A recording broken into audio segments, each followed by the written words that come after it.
안녕하세요. 파이썬 6강 시작하겠습니다. 6강의 주제는 반복문 뽀입니다. 프로그램을 만들다 보면 여러 번 같은 동작을 반복해야 하는 경우가 생기는데요.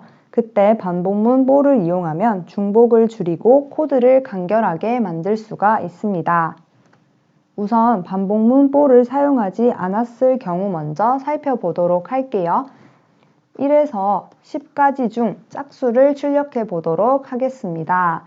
직접 입력을 하게 되면 2 짝수입니다. 4 짝수입니다. 6 짝수입니다. 8 짝수입니다. 10 짝수입니다까지 이렇게 직접 다 적을 수가 있는데요. 결과값은 이렇게 나옵니다. 여기에서 쌍점과 짝수입니다가 모두 중복되는 것을 보실 수가 있는데요. 이 중복을 줄이기 위해서 뽀를 한번 사용해 보도록 할게요. 뽀의 기본 문법은 이렇습니다. 뽀 옆에 변수인 시퀀스 자료형과 쌍점을 적어주신 뒤 실행할 명령문들을 작성해 주시면 됩니다. 시퀀스 자료형이란 순서가 있는 자료형을 의미하는데요. 이때 이 순서는 리스트의 경우 콤마를 기준으로 1, 2, 3 요소를 끊을 수가 있고요. 문자열 같은 경우에는 A, P, P, L, E 단위로 요소를 끊을 수가 있습니다. 작동하는 메커니즘에 대해서 설명을 드리도록 할게요. 자, 시퀀스 자료형.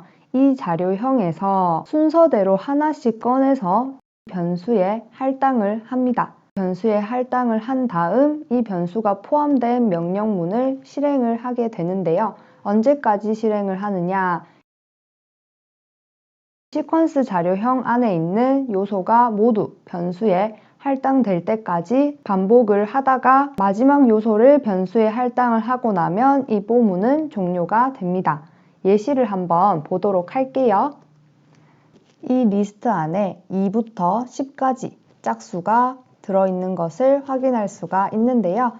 2부터 순서대로 짝수에 할당이 됩니다. 그러고 나면 명령문에 짝수입니다를 출력하라고 되어 있죠. 이 짝수 변수에 2가 할당되었기 때문에 이 짝수입니다가 출력이 됩니다. 명령문을 실행하고 나면 다시 시퀀스 자료형으로 돌아가서 그 다음 순서인 4를 짝수에 할당을 하게 됩니다. 그러고 나서 명령문을 실행을 하죠. 4 짝수입니다. 그 다음은 6, 그 다음은 8, 마지막으로 12 짝수에 할당이 되면 10 짝수입니다를 출력을 하고 더 이상 변수에 할당을 할 요소가 없기 때문에 뽀문은 종료가 됩니다. 직접 한번 출력해 보도록 할게요. 짝수라는 변수에 이 리스트에 있는 요소들을 순서대로 하나씩 할당을 해서 출력을 하도록 하겠습니다. 잘 출력되는 모습을 보실 수가 있죠. 만약 리스트에 더 많은 짝수가 들어간다면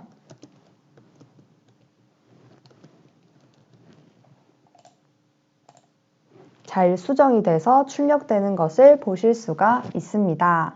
이번에는 시퀀스 자료형 중 문자열을 활용해서 뽀를 사용해 보도록 할게요. 시퀀스 자료형에 문자열이 들어간다면 어떻게 작동을 할까요? 마찬가지로 요소를 순서대로 변수에 할당을 합니다.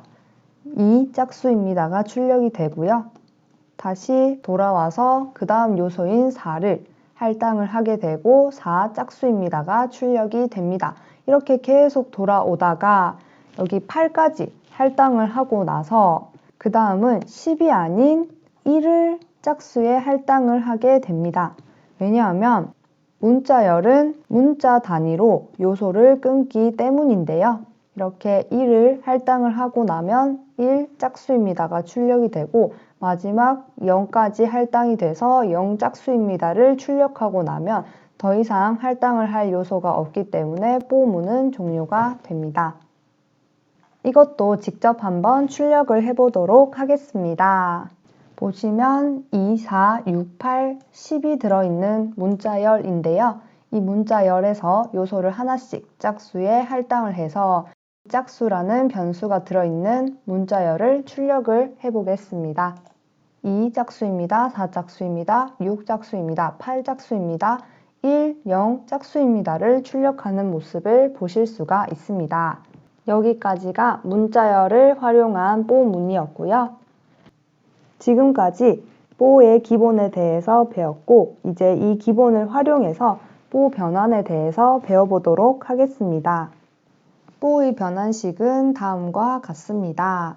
앞에서 배운 뽀의 기본문을 그대로 적어주시고 그 앞에 이 시퀀스 자료형 안에 있는 요소를 변환시킬 변환식을 적어주시면 되는데요. 이 변환식의 경우 더하기, 빼기, 곱하기, 나누기로 이루어진 연산식 또는 함수 메서드 등을 적어주시면 됩니다. 우리는 연산식을 사용해서 뽀문을 작성해 보도록 하겠습니다. 예시를 한번 볼게요. 2부터 10까지 짝수가 들어있는 리스트가 변수에 할당이 되어 있고요. 홀수라는 변수도 만들어 보겠습니다. 이 홀수는 짝수에서 하나씩 순서대로 요소를 꺼내서 변환이라는 식에 할당을 해라. 그 다음 변환을 시켜라 라는 뜻인데요. 지금 2가 변환에 할당이 되어 있기 때문에 1이 출력이 되게 됩니다. 1이 출력이 되고요. 돌아가서 이 짝수 안에는 4, 6, 8, 10이 남았죠. 이 10까지 요소가 더 이상 없을 때까지 이 뽀문은 반복을 합니다. 4가 할당이 되고 나서 변환식을 적용시키면 3이 되죠. 그래서 홀수를 출력을 하게 되면 3이 나오고요. 그 다음 6이 할당되고 8이 할당되고 마지막으로 10까지 할당이 되고 나면 9까지 반환을 하고 뽀문은 종료가 됩니다. 이것도 한번 직접 예시로 보여드릴게요. 보시면 이 짝수라는 리스트 안에는 2, 4, 6, 8, 10이 들어있고요. 짝수에서 순서대로 하나씩 요소를 꺼내서 변환에 담아라. 그리고 변환이 들어있는 이 식을 활용해서 리스트를 다시 재구성하라 라는 뜻인데요. 한번 출력해 볼게요. 1, 3, 5, 7, 9 2가 변환에 할당이 돼서 1로 변환이 되었고요. 4는 3으로, 6은 5로, 8은 7로, 10은 9로 변환이 되어서 리스트로 출력된 것을 확인할 수가 있습니다. 지금까지 중복을 줄이고 코드를 간결하게 만들 수 있는 반복문 뽀에 대해서 알아보았습니다. 다음 시간에는 뽀문과 비슷한 반복문 while로 찾아뵙겠습니다. 수고하셨습니다.